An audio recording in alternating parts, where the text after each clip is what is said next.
Hello, and welcome to Glam and Grind with Rach and Julz. We are starting to record because Rachel and I have had a whole conversation without y'all. I'm just going to pop my ears in. How are you doing today, Rach? I'm good, and I missed you. I know. I missed you so much. Thank God we can text because seriously, I'm having withdrawals. We had the best time in August. I wish it was longer, but yeah, that was great. I had never been to Jackson Hole, so I don't know. I'm all impressed with that Montana, Wyoming adventure Vibe. Yeah, totally. It's so chill and so nice, and people are sweet and honest and respectful and caring, and it was just a really good vibe. So Yes, it felt very Montana to me. That was my first time to Jackson Hole also, but it felt very, I was like, oh, I just feel like I'm in my backyard. Feel like home. And I love like all the neighborhood like cafes and just like small town, no big franchises, very like down to earth.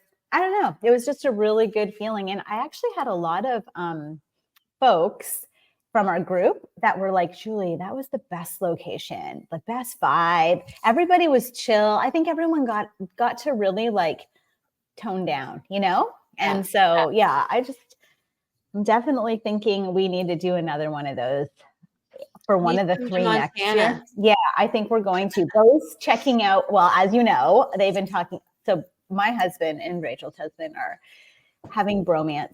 So they are going hunting together next month. And all I hear about is, I'm going to Bozeman, then I'm going to this place, then I'm going to get this. So I'm so FOMO'd because I've never been to Montana.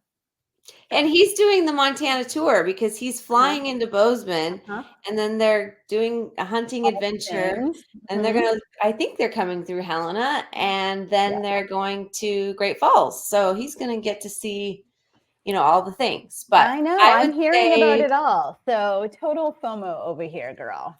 I think we should do, well, you know, I'm in Montana and Utah. So I think we should do either a Big Sky retreat and do like a ski whatever retreat or Park City because you know I mean, both those places. Yeah, both of them are awesome. I really, really want to do. Those are two states I haven't. I've been to Salt Lake, but like, and I think I've been to a conference in Utah once. Maybe it was Park City. I can't remember, but I really want to do that whole Salt Lake thing and all those really cool Moab. Like that would be something I really want to add next year as a trip. So maybe it'll be Utah and Montana. Maybe it'll be Midwest theme next year because I love it. And that's not usual for me. I'm always looking for like the big cities but I really enjoyed not having that vibe. And so maybe it's my age, you know, 50s, just new me. So, but I loved it. It was great. So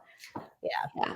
I like the city vibe for a while, but I do like, I'm kind of, maybe it is an age thing, like just settling down and being quiet, being calm and and I'm in full on, we are selling both of our I just realized this, Julie, the other day. You are crazy, girl. I know. When you were texting me, I was like, holy, you're worse than me. We are selling everything. And so like we're selling our lake house, we're selling our camper, our side by side, we're selling the house that our children grew up in. So I told Eric, like basically we're selling our children's childhood all at once. No, you're embracing the new. Okay, let's flip this. You're selling the old, but you're embracing this new adventure, which is going to be filled with Gigi duties and new babies and weddings. And like you're in a total new era vibe here. So you're going to basically flip a huge switch for y'all, which is so awesome. I think that's it's such an exciting time for you guys. Like I'm excited about this baby probably more than you. I think I've asked more updates. Yes. But you bought the monitor for us. So so I can watch them now. I think you can log in, which is so funny. That's so funny. No, but I'm so excited. I want to like see what it looks like. And I don't know. I'm just excited for Allie. And anyways. so awesome for you guys. We have 2 weddings and a baby this year, which is super exciting and expensive, and but it's great. Good. Yeah, and new homes to look forward to, lots of things. So we're not as exciting here. Can you hear me? Any home decorating tips or places you like to buy furniture or any of that? Just send all of those to me because I'm in full on redoing a house mode, which is exciting. But yeah, and I'm like designer addicted. So I love all things home. I just actually showed Rachel before we got on here my new dining room chairs, which I am literally addicted. Okay, I'm just going to drop the name because they are pricey, I will tell you, but I bought chairs from them when we first moved here for our basement fireplace area. They're like lounge chairs. They're called the Veil lounge chairs. They're from Denver Modern and they're pricey. They're actually on sale right now, which is why I'm dropping this, but we love the quality. They've had great customer service, and I've been looking for a saddle color chair forever. And it's like, it just brings the fall. It looks so good and so clean. And I'm just so excited anyways, but I am definitely redecorating right now. So I'm doing my living room over and we are contemplating whether we're going to move or not. We're still kind of in that phase, but we have a couple LOIs signed for businesses. So depending on what happens when and where, we'll be in our new business era again. I keep doing this cyclical, like retire, have lots of fun, tour the world, get a few more businesses, retire, tour the world, get a few more businesses. So I think I'm just on the hamster wheel, but I think I just love entrepreneurship so much. So I told Eric I'm in like my wanting to settle down phase and be a GG and all of that. And he's like, yeah, right. For 5 minutes. You know what? It's true. I think it would be different if I had a grandkiddo. Like, I think, if there's things to like keep me occupied besides like shopping and traveling, because that's pretty much all we do. I think if I had other things, although I work obviously as well and coach, but I mean, I think it doesn't fill up a lot of my time. You know what I mean? So I have a lot of free time, which then I start booking trips or shopping online. You know how this goes? So both like, maybe getting something to do would be good. Yes. Anyway, so you'll go through that and then you'll go back and cycle. It just is what it is. So yeah. But I'm excited for fall. I'm in full fall sweater weather. I'm not quite there because today is 97, Rachel, here today. Wow. Well, it was 89 here 2 days ago, which is totally not like Montana. Mm-hmm. But this week it's finally, but I'm going on a cruise this week. So I'm going to have fall for a day and then we're leaving.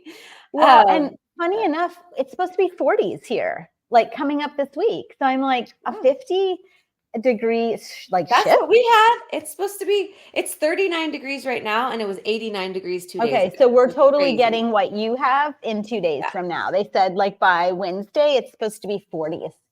And we've been like football, like we went to Xavier's rugby this weekend out in Minnesota. So we drove and we did Mall of America and had a really fun weekend with the kids, but it was hotter than hell. Rachel, I was like dying. I had to get my umbrella out of the car. I was sweating. It was like 90 degrees and the sun felt like Bo's like, just pretend you're in Hawaii. I'm like, this is not freaking Hawaii. We're in a field. There's no air and there's no beach. So like, I'm not happy, but it was cute to watch. Rugby is something else, man. Y'all, something about Julie is she's a fair weather friend. Like she doesn't like too cold. She doesn't like too hot. We went to this cute little adorable cafe in Jackson Hole for breakfast. And they had this fire pit outside and blankets and it's a whole vibe, right? Nope, Julie's standing inside. She's like, I am not freezing. Okay? And I was not properly dressed because I was dressed for the event. So I was looking cute, but I was not fair weather and it was not friendly, cuddly blanket weather. So I was freezing, actually. I think I just lost my thing here. I was literally freezing. And Rachel and Bo and Eric are outside, like warming up by the fire. And I'm like, hell no, I'm out. I said, I'll wait for the coffee. And Eric's like, no, you can go outside. I'm like, no, I'm good. I'm just good right here. I'm just going to look at the products. Yep. Mm-hmm. So, it has to be a nice, even 73. So you want to move to San Diego is what I'm hearing. I do, but there's so many reasons why I don't, Yes. all the things. So, but yes, anyhow, yeah. So just catching up. Rach and I haven't been on for like 3 months together. We've both done some podcasts apart with some guests that we've been having. Lots of guests on like health and mental health and NLP. We had some wealth building guests too. Mm-hmm. So it really fit into our health, wealth, and happiness side. Yeah, for sure. But I'm happy that you're back because I like it better when it's the two of us.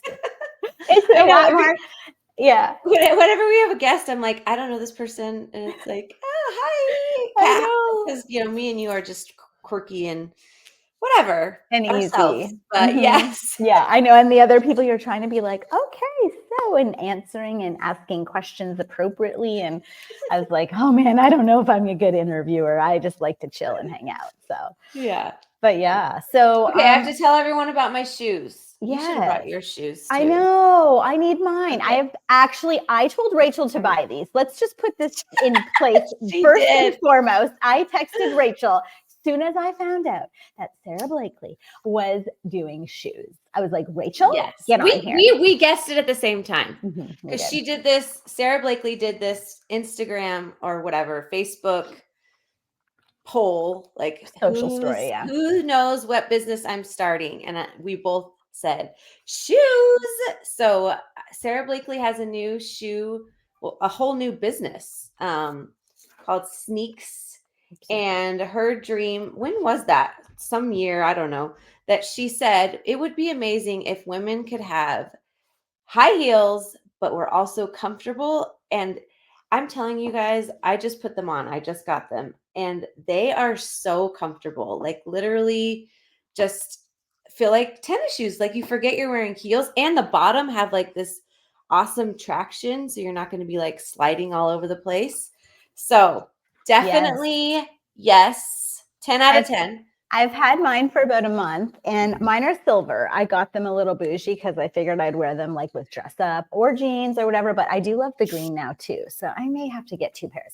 Well, but I might have to get the silver because I like the silver. And they're pretty blingy. Like they're great with like a black dress or black. I have this like one piece on today that has like the wide bottoms. So they look cute with that. They look cute with skinnies. They look cute. I have a jumper with, the bottom, like elasticized bottom. They look super cute with that too. So, and you know me, I'm always throwing a jumper on because I'm just so easy and I don't like to figure out what I have to wear. So, but they work really, really well with those. So they're just an easy airport shoe. Like for us who travel a lot, like you want to look cute, but you're like, you don't want to be in like super dress shoes, especially if you're running to a conference. Like sometimes I go to Dallas for the day, right? For like the real estate ribbon cutting or whatever. I'm literally leaving at 6 a.m. and coming back at 9. I don't want to bring a pair of shoes for the airport, then running shoes and changeover. So like this is working really well for me. Anyways, I love them and I'm so glad that we bought them. And I really wanted to be the first person to buy them on her website, but somebody in her town did. So I didn't win that game. And I wanted it to be, I'm also going to wear them when I speak because we also look taller. Yes, for a long time. And I've been into the tennis shoe vibe like lately.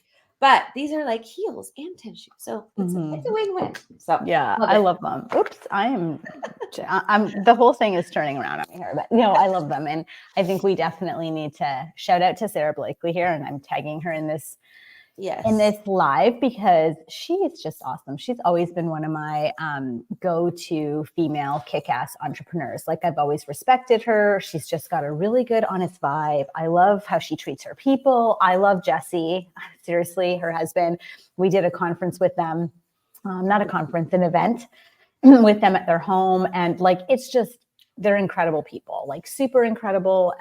I love the way they live their life. I love that they have family, mission, vision, values like we do on our front door, basically when you walk in. I mean, just so many things that I love Kevin's rule that he does with his kids, taking one kid, I learned all that, from them. So it's just really awesome couple. And I love that they're a power couple because a lot of entrepreneurs are one or the other.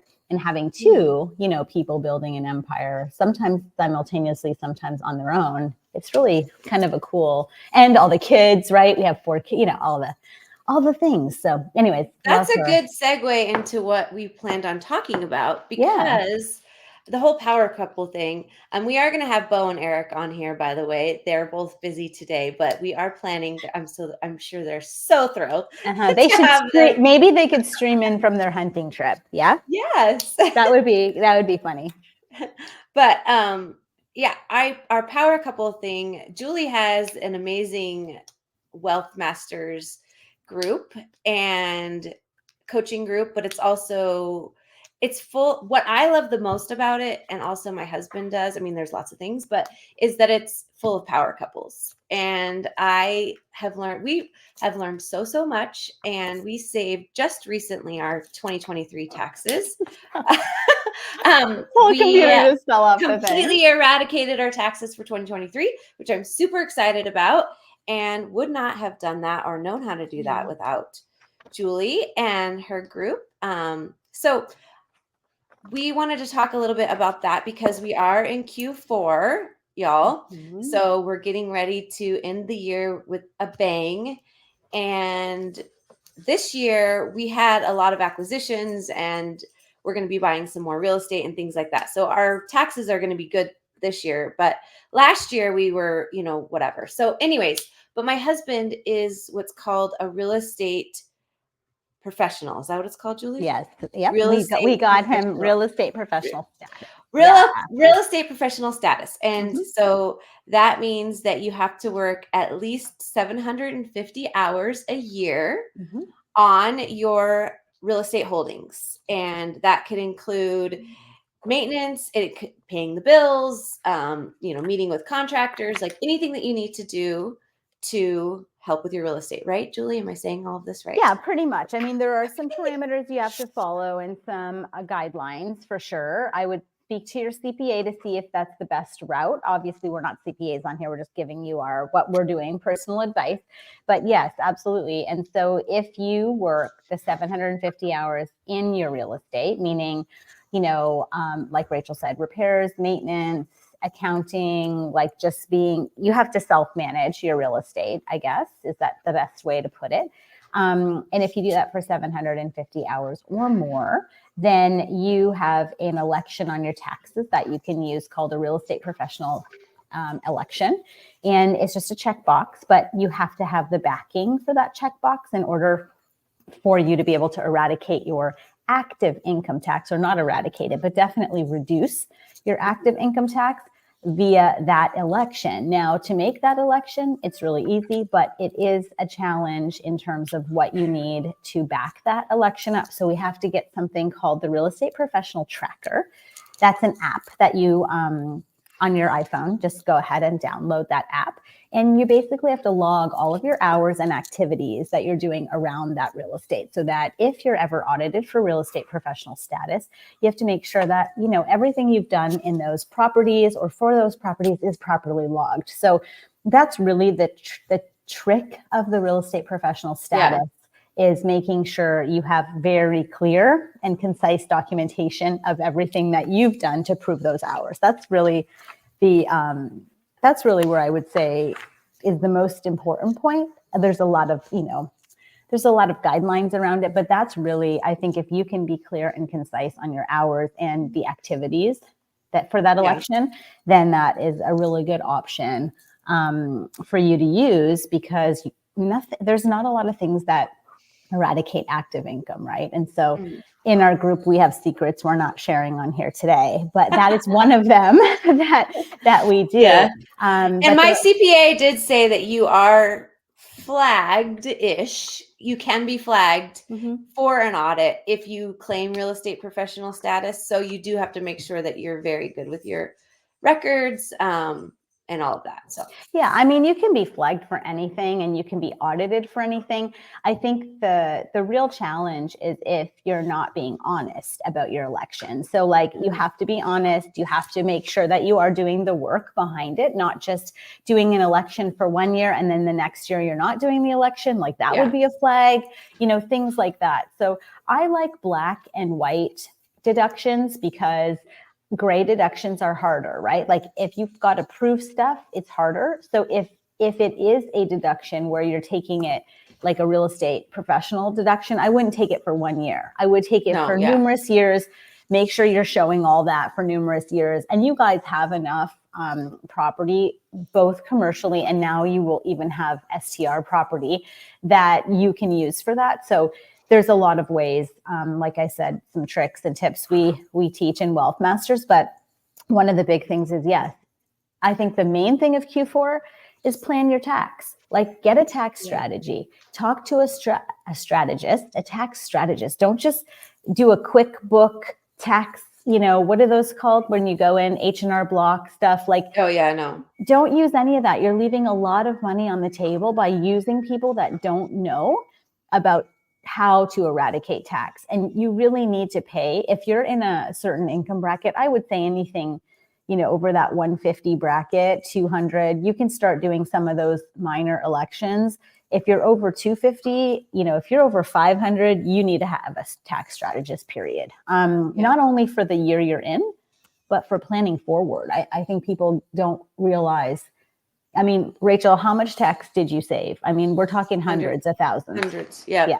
Probably 200,000. Yeah. And my other client, ridiculous. Another one of our group members yesterday or the day before said she was already over 300,000 for last year. And what she did too is now she used that money instead of paying the government. She's used it instead of paying the IRS. She's used it appropriately in buying assets that eradicate tax. And that's what we're doing too.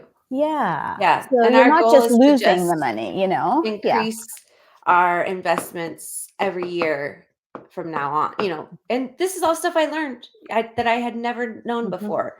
Our money market accounts that we never had before, that we're making a ton of money on, interest of money just sitting in the accounts that we weren't making before, so Anyway. So the goal is, to not save money, to store money, to invest, which I think is really a different thought process than we had growing up, right, Rachel? Like we were like scarcity, hoarders, because we didn't have a lot of money. So everything was like, oh God, we got to keep it. There's going to be an accident. There's going to be a downfall. There's going to be a demise, right? I mean, that mentality. I still have that in me. I mean, that's still my default. I work on that with you, but yes, but it takes a long time, you know what I mean? Because we always have that, it's trauma, living through that. So, and also just, the idea of like, hey, any day this can be taken away. And I heard my parents say that, and I had my parents lose their business in the recession. Right. And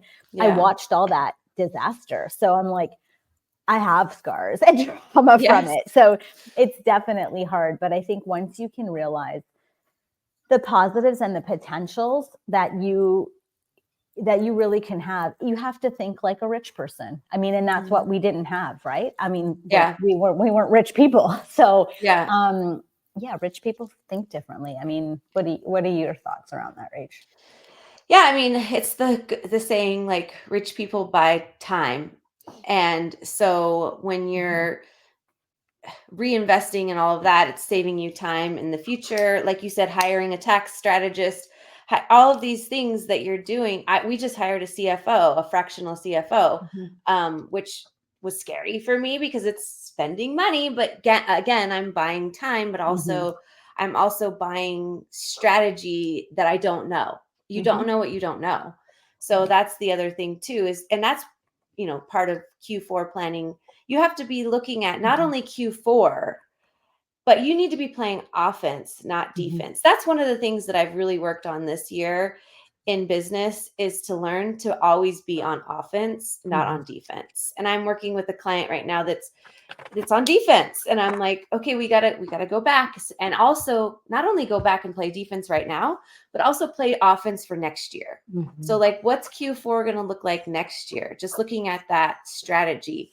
And if you have a team, which I think most of our listeners do, bring your team in with you on that strategy. And that's what I wanted to talk about today too, was our leadership retreat, which in the past, we've always done them in December, January, and which was fine because our goal was to plan the year. Yeah. But this Too year, late. it was too late. So Mhm. this year we did it, in September, the end of September, which is right before, Q4 starts. And it was perfect. I would do that. I'm going to do that every single year because then we're wrapping up the year strong and we've got our strategy already for the next year done. Mhm. And it brings everybody into that vision and they're super excited about it too.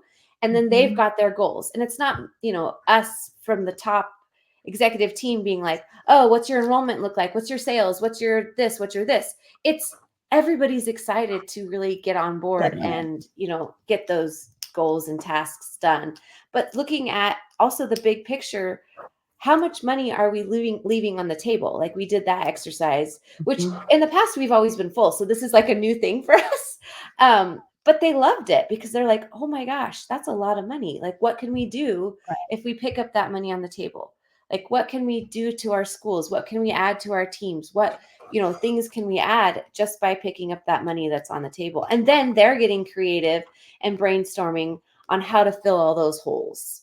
Yeah. So a couple things I want to add too is the two most important months for business are April and September. So April 1st and September 1st should be your really high strategic planning months. I don't know if you've I didn't know that. So because you are kind of gearing down from first quarter, right? So you're kind of in the thick of it, understanding, okay, where is this going? And then by September, you should have everything that you put in place in April stabilized. And now you're supposed to be closing out that fourth quarter really strong. That should be your money. Your money quarter is always your fourth quarter, normally for most businesses. And your collection quarter. So you should have your biggest money bang from September to December. Same at that time, you should be planning for your following quarter in September, which would be the first quarter of next year. So if you do leadership retreats or if you're doing strategic planning for businesses, it should be April 1st, September 1st. So it's kind of your guideline. So that's good. So yeah, good that you actually changed that to September because anybody planning after October is almost too late for implementation, right? Because you're really kind of already in the thick of fourth quarter. Yeah. So, and April 1st, if y'all remember last year was my hell month. So that really does make sense though, because I was super focused on every little last detail in that month.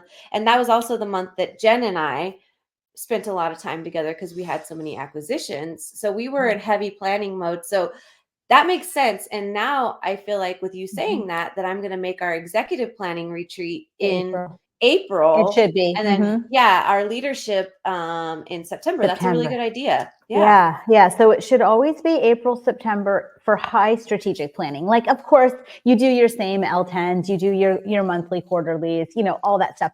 But your high strategic meetings, your biggest dream goal meetings, your biggest target meetings should happen in April and September. So there you go. So today you can plan that for next year. Add that to your calendar. It will also be our Wealth Masters months, just so you know. So we are also doing April and September because it's a really important part to have owners and leaders and strategic leadership in that mindset, April and September. So so we're gonna be doing that too. So maybe you can plan yours before or after that, depending on how you want it to vibe. But so April and September. So I'm glad we chatted about that because I don't think I've ever mentioned that out loud, actually, now that I think about it. I've never heard that. Yeah. Say that. Yeah. So, and if you want to book me to come do your strategic planning in April, you should do it now because it's going to book up.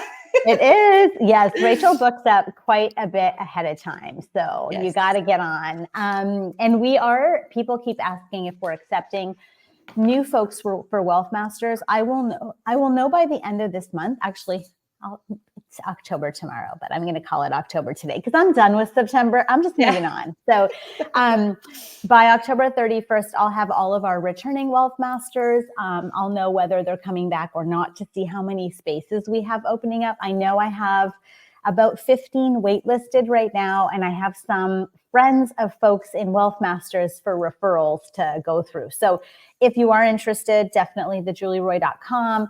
You have to fill out the application because you do need a pre-approval. And Rach, you might want to drop your stuff in here too, where they can find you. Mm-hmm. Yeah. So then you can do yours too. Oh. Yeah. And so if you want to book any of that with Rachel, I would say get on there now because she is going to be booked probably already or close to. Yes. So drop it in there, Rach, and then you can banner it. Did you put it in? There we go. And I'll banner it. There we go. Okay. Okay. Yeah. So both of those we'll also tag the episodes so you guys can find us. But if you're interested in any of those things, let us know. Also just chatting kind of on year-end stuff to do. Take a quick look at the matrix of your operations and take a quick look at where, maybe you're carrying too much of that matrix. A big goal for you, if you're a business owner and you're listening to this podcast, I would say the biggest goal is to turn yourself into a soul strategist. Get away from the visionary goal. We were very lucky to have an intimate teaching with Vern Harnish. I don't know if you know who he is. If you don't, you need to look him up. He's incredible. Yes. He spent 3 hours with us at Wealth Masters, and the goal should be you are the strategist. So your only goal should be strategizing for that company. And your main goal should be creating revenue sources for that company. Driving valuation. Mm-hmm. Driving valuation. And so if you're not, and you're spending your time in minutia and day to day, one, you're not driving valuation for your company, but two, your company is actually losing value every day. Mm-hmm. When you go to private equity, there's a list of tips and tricks that we've given our wealth masters on how to scale for private equity acquisition. And we just did a really great Zoom last month on the 7 strategies that you absolutely need to have in place for equity, for private equity companies to be attracted to you, so that our wealth masters have it on recording as well, so they can go back and listen to that. But one of the big things I want to tell you is that your company is not valuable if you are the company. And I can't tell you this as I'm going through 60 or so LOIs a month right now. We are not buying companies that the owner has a role, like an owner operator role, unless we can have an operator fill that role and not us. So, and I've had the acquisitions I went through this year was hard because of that as well. One of them was very heavily owner operator, and the other one really didn't have a whole lot of structure in place. So it was like nothing to, and so having that coming in is very difficult and costs a lot of time and money for the new owner to have to, go through all of that. So yes, that's something that, and Jen knows this, we're trying to work me out into that more strategist role. I think so too. You also have to have a bench in place for you to move out of that role. Okay. So like if you're the only one doing financials or the finance section, then you need to put a CFO in place. You need to run it a few months with you around to see what the CFO is doing, to see if those decisions are on the same wavelength. Like you have to be around to get that bench sorted before you say, okay, here you go, integrator, take over, because that integrator has too many rules to take your rules on. And so a lot of owners decide, oh, well, I'll just give more to this person. Yeah. And that person is like, dude, I can't take anymore because your rules were like 50. I already had 50. Yeah. So now I'm like 100 rules behind. So, well, and that's not smart strategy either. No. So as the strategist, you have to figure out, here's what I'm doing. Here's what I need for my company to be successful. How are we going to, not how, that's not our job to figure out the how, but who are going to complete all these roles. So we just hired a fractional CMO and a fractional CFO. And it's just a fractional role, but it's helping take those off of my plate because I am the CMO and the CFO and the CEO right now. But I don't want to give it to Jen because Jen has a big job herself. Yeah. So. And she can't take those roles. And so something I learned while I was strategizing or scaling, I wrote it down, so I want to make sure I said it right, but it's changing what, when, and where, and just changing it with a T, that, then, and there. And I thought, wow, okay, that's a really easy strategy to, instead of always putting like all this stuff around us, just being really strategic about, okay, what is the what, that is the what. When is that? Then is that.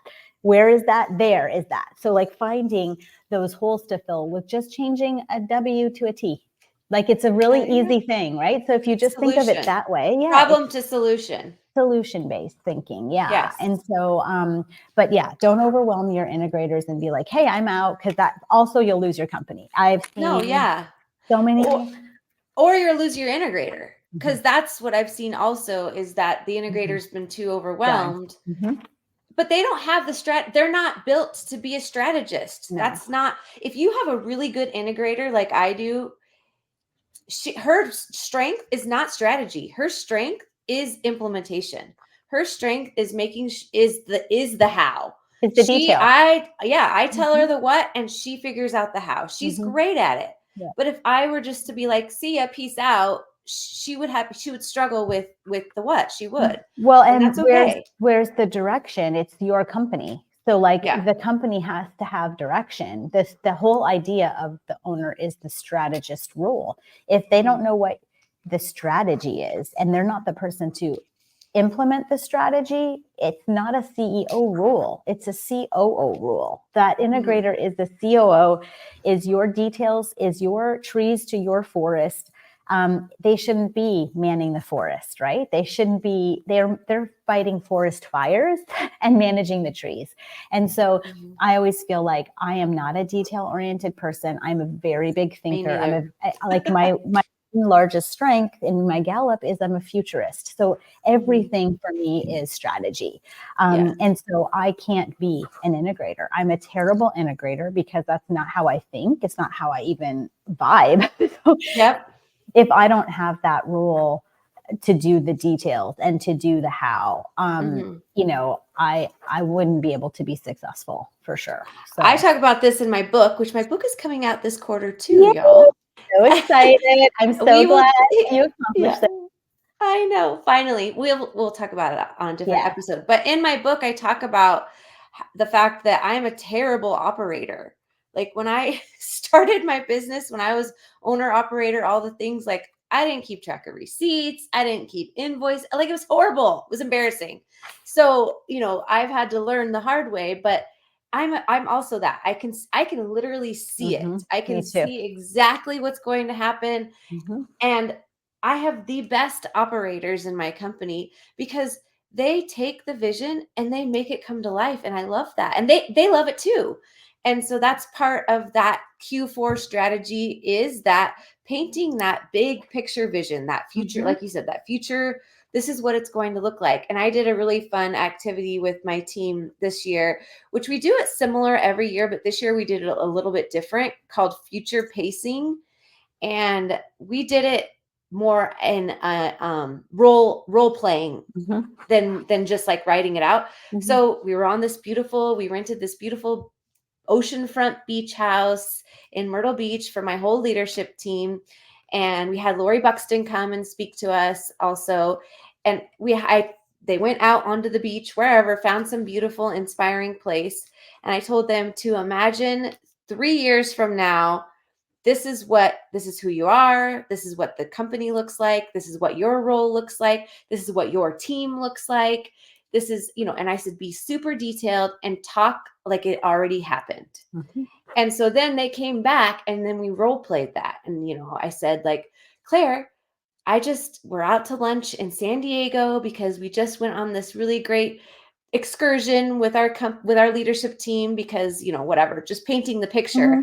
And then saying, Claire, what's something that you're really excited about that's happening right now in your department and with your team? And then you speak it like it's already happened, and then she just and they just all come to life because they're so excited about it. And then after that, once you've painted that picture, then we're like, okay, here's the money we've left on the table right now. how are we going to make that big picture vision come to life? And Mhm. what are all of you going to do to make that happen? Right. So And then, inevitably you got the buy-in there, right? I mean, that's yeah, what you're doing, is creating the vision, the strategy, but the buy-in is the most important piece that people forget. Like, you can impart your strategy, but if no one else is like vibing with it, it's not going to happen, right. right? And so I Yeah. think that's where it's really important, like you said, having them. So it's called the perfect day, the exercise. I don't know if you've used the perfect day exercise, and you just imagine all these perfect days and you see yourself and you envision yourself along the timeline of this perfect day. And our coach used to do that with us all the time in our billionaire group. And we would just imagine this perfect day, how that looks, who you're with, what's around you. You can do it. It's on YouTube if you want to download. It's called the perfect day exercise. And it's basically exactly what you did to create that you in the future, basically Yeah. that in, so I love it. It's such a great, because a lot of your team members wouldn't have had that opportunity to do that exercise probably ever in their life, Or even think to do that way, because like I said, they're operators, they're doers, they're not huge dreamers, they're not big, strategists. And so they don't think that way. So I kind of have to coach them in that. And when you do, it's really exciting. And then we talked about influence. Okay, now you've got this picture, like you said, the buy-in. You've got this picture. Now you have the strategy. Now we know what we're doing, what our goals and our strategy is. But now it's your job to take that and influence your team. For sure. To make that come to life. And how are you going to do that? How are you going to do that? Because I'm not going to do that. That's It can't right. come from me. Right. My job was to inspire and influence you, which I've done. Now, what are you going to do to make that come to life with your team? So, and I think too, like, understanding their role and accountability in the influencing, sphere. So, I don't know if a lot of that bench realizes the influence they have, and so creating those captains of the teams, right? Creating those people that stand out as your captains, and really grab those folks and make them have this opportunity to just really be pulled into your vision, and not only just for themselves, but impart that vision through modeling, through how they manage, which I hate manage, how they interact with people, right? Because no one wants to be managed. We talk about this, so we hate the word managers. I hate talking about people being managed, but I feel like sometimes you have to manage expectations via imparting this influence. So I think it's really important to be attuned to what influence you have at each level in your business. And knowing that, because we do another activity that it's a tool that I created. It's in my book, but it's called intentional influence framework. And this is something that we do every year. And it's really to get them to realize who influences them. So what's the input coming in that they're in their brains, like for us, I talked about like Taylor Swift, we love Taylor Swift, but that's not always a great influence because it can be distracting for me, but it's good, but whatever. Julie is one of my great influences, right? So who's my influence coming in? What's my input? And then what's the positive impact? What's the negative impact? Does it align with my values and my goals? And what's my action plan to keep with that influence? And then they go after that, they figure out, okay, now what's my output? Who am I going to influence? How am I going to influence them? What influence do I want to give to them? And does it same thing align? And what's the action plan? So that really gets them thinking too. Okay, now it's just a step process. We've got the vision, we've got the action plan, we've got the goals, we've got the targets, execution, and now we've got the influence, which is the next step.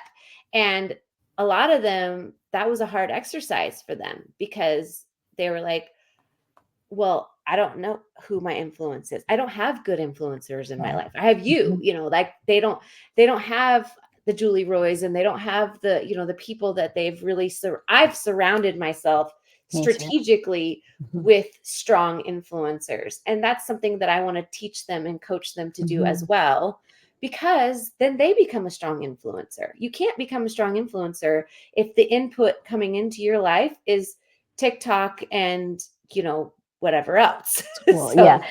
And I 100% agree with all of this. I think one other addition we need to talk about in the influencing sphere, Rachel, is schema. So like we all come from a set of values. We all come from a set of expectations, experiences, trauma. So we have to leverage our team's existing schema because they may not be where we're at. They may not have the capacity to enter the schema that they need to be in because they haven't had those influences, or we didn't have those influences till we started to surround ourselves with those influences, and then understanding, I guess, what their current beliefs are, what their knowledge is, what their experience is, and using their current schema to build on. And so I think one of the things we have to say is like, it can be challenging to reframe people's schema. Sometimes we can, and sometimes it's sometimes impossible. Like I've had people that have worked for us that their schema is so set, their existing schema is so set in stone that I have had a new and very difficult challenge creating new schemas for them or helping them create a new schema. They're actually blocked by the trauma and the experiences and this world they've lived in, right? And so guiding them, having the steps to guide them through the new schema network, through the new schema appreciation, because a lot of them are like, well, they need priming. You know what I mean? They need priming into this new subset of schemas. And a lot of times too, in order for them to create influence, they have to get there. And so I think sometimes we don't understand. We're like, well, they just don't get it. Like they're not aligning. They don't get it. Right. But it's really that they honestly don't have either the emotional connection. They don't have the capacity. Sometimes they don't have the credibility or the capability. So there's so many things, I think, so many concepts that can be blockers to that influence scheme. So I think even pulling back this, what are your current beliefs, right? And that's probably something that you do in your exercise, or if you don't, they should be doing is like, hey, what am I thinking right now? And how to help them reframe. Like a lot of people have very negative schemas, like, and moving them forward, especially if it's dream building or dreaming, they can't even go there because they're so blocked in negativity. And I've had a couple people that have worked for me, you know, in the past. It's taken a lot of time. I mean, we ended up getting somewhere, but it does take, you know, some people are just not easy adopters and not easily influenced, period, you know. And when you do these exercises, it's all part of strategy as well, because as the strategist of your company, you have to look at people. I talk about this in the book too, like, I don't believe, this is not popular belief, but I don't believe that leaders are made. I believe that you are born a leader. You have certain characteristics, you have certain traits. You like you said, you have certain things that happen in your life that help build that, but you either can or you can't, right, in the end. And I agree with that. I do agree with that. Yeah, figuring out those things, like you said, the schema of each person, they may just not be a leader. So you might have to move them to a different seat that's in a, you know, a manager type role, but it's not leading people. It's more admin, you know, which is okay, because like they might have like really great skills and great loyalty, but they can't lead people. Leaders are born, I believe, but you can't figure those things out until you do like the influence worksheet. You do the schema of what their beliefs are and how the negativity behind them, you know, all of those different things. But you're either born, or you either have it or you don't. Yeah, I would say that you can pull out leadership from folks that don't know they're born leaders or that they have leadership ability. But I think a big thing is like creating a compelling argument that your schema is attractive and that your schema is going to solve problems for them. Inevitably, that's the goal. You, the strategist, needs to create for your team. And I agree 100% that you're not going to have 90%, you know, early adopters. I mean, there's a few that are always going to be like, yes, we got this. Let's go. I'm ready to influence. I'm ready to take this dream forward. And then you're going to have probably 75% that are like, yeah, this is stupid. What the hell? I don't want to do this. This is crazy, not going to girl. work. And what does she want me to do? Yeah. And then all the things that come with it. Like, this is, you know, all the reasons why it won't work, right? We have so many people that's the first thing they go to. This is why it won't work, you know, because that's the schema that they've got in their brain about everything, right? And so, and there's some people like, my daughter can tend to be on the more negative side initially, like when we're first like not an early adopter. Right. But it's because she's very detail oriented, the opposite of me, very analytical, very detail oriented. So we have to work through it. Like, okay, this is the worst thing that could happen. This is the worst thing that could happen. And then it's like, okay, yeah. And then she's on board and all in. So that's okay. As long as, some people have to work through it differently. But yeah, I do think, yes. And one of my gifts, one of my strengths is to identify leaders far before they even see themselves as a leader. And it's different skills and characteristics that may not even matter at all in your, like childcare. Right. Like we have some assistant teachers that like we would hire or whatever. And from the beginning, I'm like, that girl's going to be a director. Yeah. Like, you can just tell. Yeah. I think that's a gift of a strategist. So like when we are really in tune with our dream, I feel like we can identify key players almost immediately. I felt like that was very similar. I mean, we're pretty much the same person, but I felt like that was really similar to me, especially in growing my companies organically. Like I'm talking the first 10 years when I didn't really know how to run a company. I didn't know what I was doing, but my gut hunches on people literally created my execution and strategy. I mean, as crazy as that sounds, like when people are like, well, what do you think were the things that made you so successful? I'm like, literally my gut. Like, I think you have to have a really good strategic executional gut. And for me, everything is futuristic strategy. Like if you look at all my strengths, it's not really operational or people even. My strengths are like identifying strategy, creating strategic moves, identifying strategic people, right? Like, so I think the difference in strategic leaders is the execution. Also, we are decision makers. So we are not indecisive. Like one of the biggest things in business that can kill you is indecisiveness, the ability to like the wavering, because people need to have you leading. And if you're wavering, you're constantly creating cognitive dissonance for them, right? So we have to be super decisive, like, and it has to be fast. So time is money, but it's also really dangerous in business if you are indecisive. And I think people don't realize what a strength that is until they meet people that aren't decisive, and they just lose money, they lose time, they lose people because they cannot create this authoritative figure of decisiveness. People don't want to follow someone who's all wavery and one day we're going this way, the next day we're going this way. Like people get lost and they jump ship. So, and part of influencing, I think too, is having an authoritative, not authoritarian, authoritative decision maker who is really strategic, intentional, and executionary. I think that, not militant, but definitely has a path and is not wavering. My mom said she got to be with me during our leadership, our whole team retreat this year. That's awesome. I know. And it was really fun. And she got to watch me, run my company and got to watch me run my team. And it was the first time really that she got to see that from that level.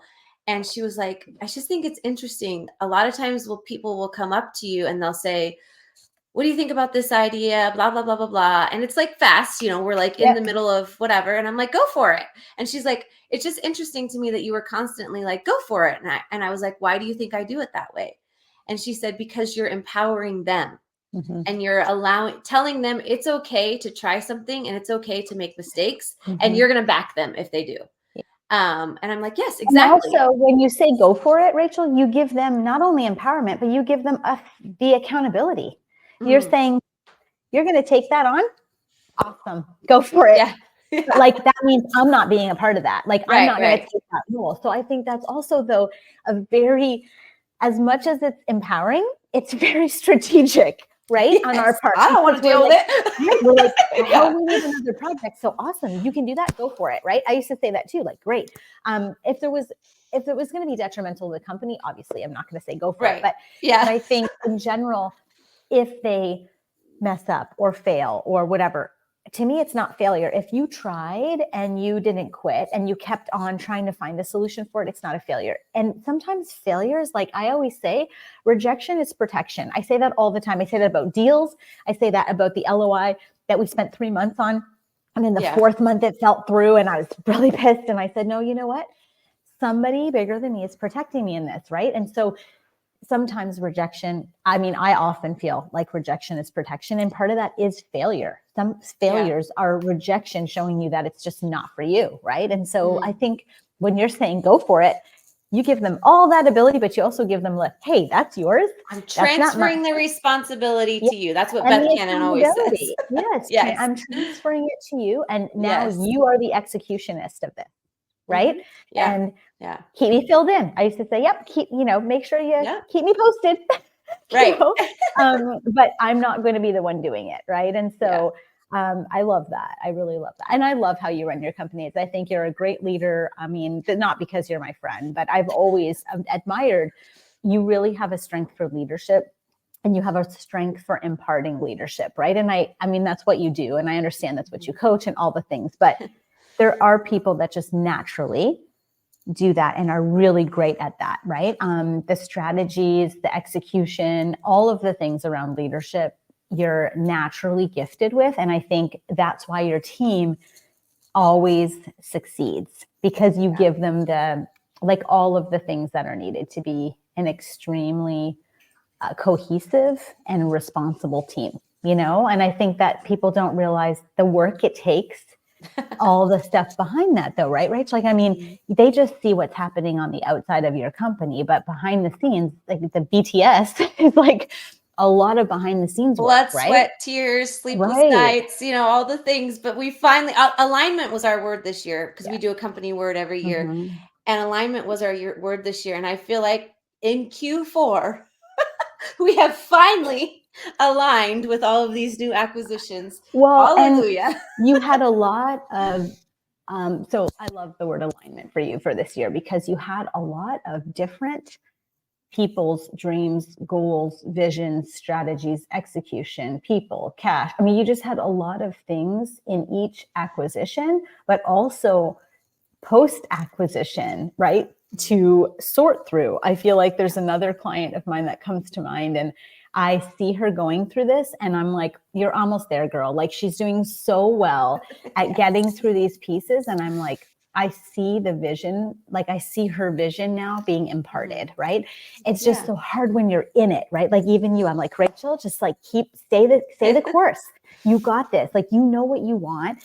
Yes, it's frustrating. Yes, there's times where you hate your life. Yes, there's times where you hate your business. I mean, how many days I was like, I don't know what the hell, why did I do this? But there is a light at the end of the time if you keep consistent and you keep that little bit of effort going, that consistent, determinate effort every day, you will reach. It just takes time. It's not something that happens overnight, but I see the growth even in you this year, as a leader, but also as a strategic multi-site owner. I mean, this was a lot of acquisitions. We had a lot of finances to get through. We had a lot of people, execution, strategy, cash. I mean, we had everything this year. Usually you have one or two. We have had everything. So Q4, December 31, it should be an absolute celebration and welcome. That's when I close on my new house. See? So then 2025 will be a different array of execution, strategies, people, and cash, but it will be hopefully fun, and everything else will be aligned, right? And you have to commit to alignment, And you're coming to Montana for New Year's, right? I am. I'll be in Hawaii, but I will cheers from that point. Summer. You have to come this summer. I want to come to the lake. I've been saying that. So, and I'm sure now that this bromance is happening, we'll probably come even more, but I think it'll be great too, even to take the kids out there, because I think they would love it. So, but so exciting. Yeah. So we have to do our health, wealth, and our happiness tip. And then I get to go to Allie's ultrasound and see my little baby. Yay. And I get to go on a coaching call at 12:30. So health, I think we talked a lot about just, being in the right mindset, getting rid of old schemas, reframing what we did know to embrace the newness and abundance, and just walk away from a scarcity mentality and the schema of what we've learned in the past. Mm-hmm. Yeah, that's good. One of my directors, her word this year is abundance, and she has had a really rough year. So I think that is a good health tip for sure. Mm-hmm. Yeah. Having that abundance mindset. I think wealth obviously is all the tax strategies that we talked about. And if you're not at the point where you can get a tax strategist, Mm-hmm. really take some time to research, do your homework, get some tax strategy in Q4, and also looking forward to the future. And then I think for happiness, I really think strategy it helps me sleep at night. It helps me dream. It helps me get excited about the future. So I think building strategy and planning does bring happiness and joy to my life. And I think that's a good tip. I agree. I agree with all of those. And I'll also give myself a plug, because in my book, If You Want Tax Strategies, the whole last section has just basic tax strategies that you can use in your business, especially if you're maybe not at that 500,000 or more, or $1 million plus net a year. There's some things you can start off right in the beginning, even just with your kids, just little easy things to implement in your business that can help you move forward. And if you can't afford a tax strategist, because hell, I didn't have one till probably just, a few years ago, right? I mean, yours was this year. So, yes. But it's like when you grow to a certain extent and this animal has grown bigger than your knowledge, then yes, but you also have the money at that point, right? Mm-hmm. It's between the starting and the like, hey, now I have money point where people really could use the strategy and can't get the strategies because they don't have the people or the money or the access, right? So reading books on tax strategy, YouTubing, like tax strategy, podcasts like these. There's a lot of tax strategy podcasts. I have 2 lawyers that I love that talk about tax strategy all the time.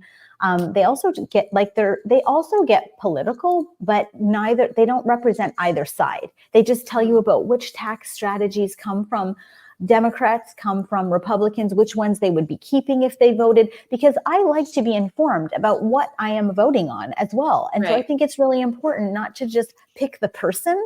The person is not going to be what helps you as a business owner or as a mother. If you are interested in child tax benefits, then there's a side, that they're going to be implementing that with. If you're interested in business and tax savings and strategy for tax, then that's, you'll have to just make sure you pay really good attention to what you're voting for, what's coming up on the strategy, and all of those things. So I know we got to go because Rachel's got to go to a baby ultrasound. It's super exciting for Gigi. Yes. So thank you all for being here today and listening, and we'll talk to you soon. Love you. Okay, bye. Bye.